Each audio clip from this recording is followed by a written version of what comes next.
Ako'y nagpadako sa imo, pero wala gyud ka kaila sa ako. Ako si Doktora. Hi, my name is Linaban, and we're going to break down a scene from my short film Doktora here on Sunday Breakdown.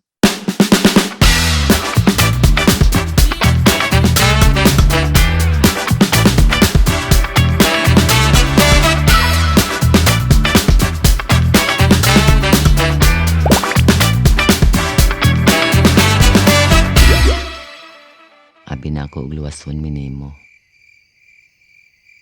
Pero unsaon, pianista ka raman. This film is 10 years old. You know the saying, like, you can only judge a film in 10 years. So it's nice that people are still watching this short film. I always tell people that instead of going to film school, I just bought a camera and started shooting stuff. This was the film that I was shooting actually. What's interesting about this film is like this film was made without a script, and I started this film just shooting aimlessly. I hired like two actors who were my friends, which is Paolo Golion and Donna Jimeno, who plays Bugoy and Lourdes. The film is so stream of consciousness. There's no really like traditional scene. It's always jumping towards like whatever Tora thinks about.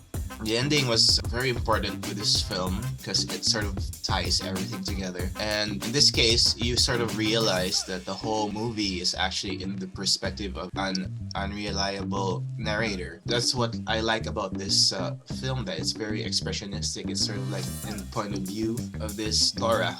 So she says like, you're only a pianist, I thought you're gonna save us. And she realizes the hopelessness of her situation, and she's about to die and nobody's gonna take care of Lourdes. I like the idea of like how she spent her energy telling Lourdes about her life. So she's about to die and she's like delirious. I like the idea of she was planning to talk about who Bugoy is. But then as she's about to wrap up Lourdes' story and to maybe talk about Bugoy, her mental capacity is so low, so weak that she says, I can't even remember who he is anymore.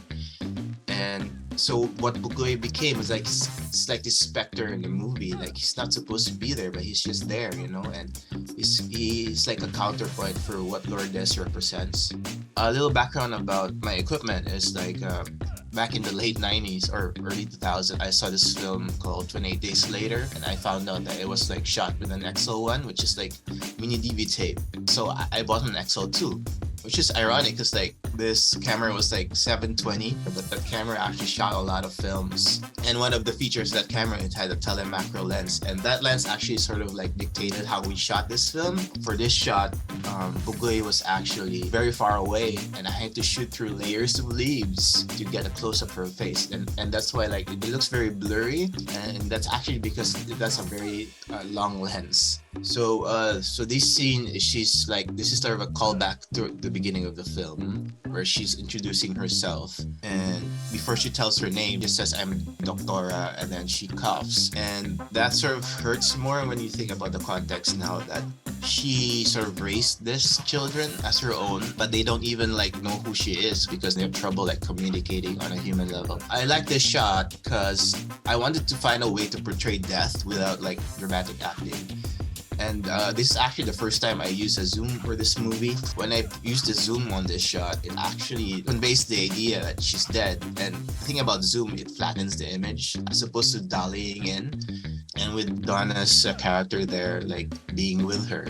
But there's this eerie contrast because she just died, but like her loved one is smiling, and you don't understand, like, does she not understand what happened, or is she like happy for her? You know, there's like this mystery. The last shot of the sequence is actually just blurring and sort of focusing on the mosquito net, which is like a veil, like a final veil on Doktora's character. I'm more of an instinctive filmmaker, so like most of these shots that I did, they were mostly just thought on the spot. Like I said, I've been talking like how this film was like mostly improvised. Even in this bed scene, Tita Bambi, who's actually my aunt, she didn't know what to say. I just fed Tita Bambi the line. The actors didn't know that it would turn out like this, and kudos to her for delivering them very well.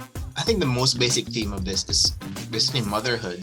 And yet she was given these two extraordinary children to care for at the end of the world, you know, and the loneliness that comes with that too, especially if your children can't communicate with you very well.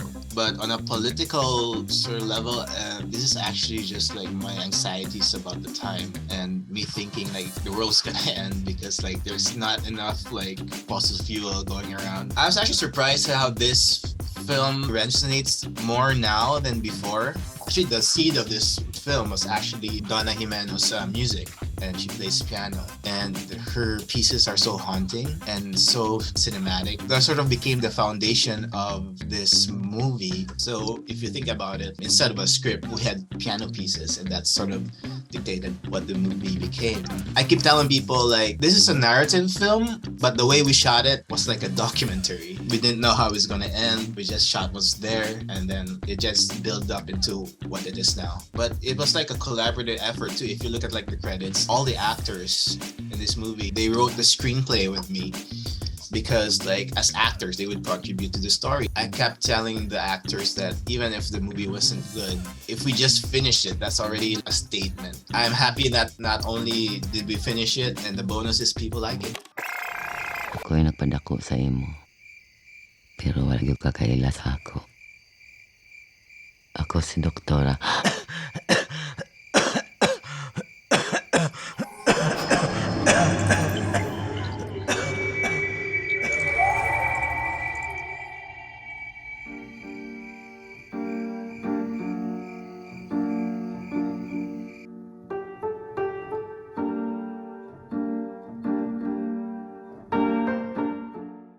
I'd like to invite everybody to go to the Panumduman YouTube channel. Doktora is in there. I invite you to watch Ang Gugma ni Olivia, which is another short film I made. And a lot of more short films there. So I invite you to watch them, especially if you're into Visayan culture and if you're Cebuano too, because it helps to see our culture on the screen. It gives us self-esteem. My career is all about giving Cebuanos and Bisaya people representation on the silver screen. I just finished a short film. It's called The Jewelers. We're in the midst of passing it to film festivals right now. I'm also working on a feature. It's a horror film, and it's about this river monster that's haunting this teenage girl. I made that stoner film and another psychedelic film, but if you look at my short films like Doktora and Ang Gugma ni Olivia, they have horror elements in them, and I sort of wanna see what looks like as a feature. So the feature is called Mga Buwak para ni Maya, which is Flowers for Maya. Those are the two things I'm working on right now. Also, I'm inviting everybody to check out my first feature film in 2012 called Aberia. It's the tagline is sex, drugs, and time travel. So that should be interesting. You can see it on iwanttfc.com. Please follow Sinepanghalina on Facebook, Instagram, TikTok, Twitter, and subscribe on their YouTube channel. Thank you.